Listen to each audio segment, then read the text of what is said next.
Лукойл Македонија ги продава 40 бензински пумпи во земјава.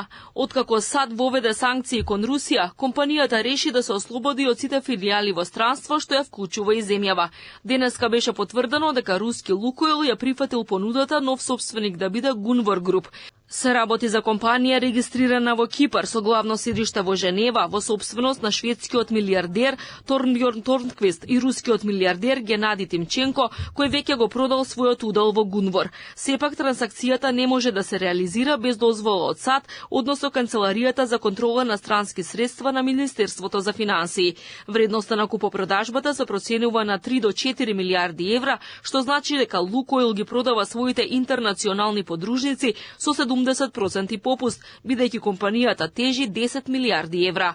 Склучувањето на обврзувачкиот договор за трансакцијата е предмет на претходни услови, вклучувајќи добивање дозвола од Канцеларијата за контрола на странски средства на Соединетите Американски држави од страна на купувачот, како и сите други применливи лиценци, дозволи и други овластувања во други применливи юрисдикции.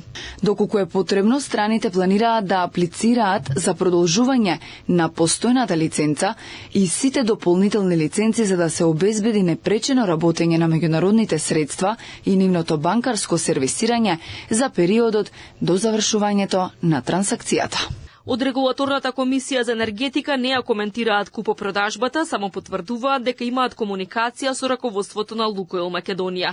Компанијата работи нормално со 550 вработени, без никакви пречки. Бензинските пумпи се отворени и редовно се точат горива.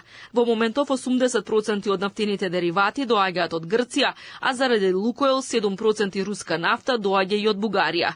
Првиот човек на комисијата, Марко Бислимовски, вели дека Македонија нема да биде погодена од санкциите кон Русија. Компаниите од кои што доаѓа нафтата во Македонија, односно нафтените деривати, на ниту еден начин не се погодени од овие санкции, така да во тој дел нема да имаме никакви проблеми. Сигурноста во снабдувањето со нафтени деривати е обезбедена и во многу потешки услови пред неколку години, кога во најголем мек беше енергетската криза, немаше никакво загрозување на редовното снабдување со нафтени деривати во државата. Кога САД објавија санкции кон Русија, од регулаторна првично предупредија дека овој потек може да предизвика скок на цените на нафтените деривати.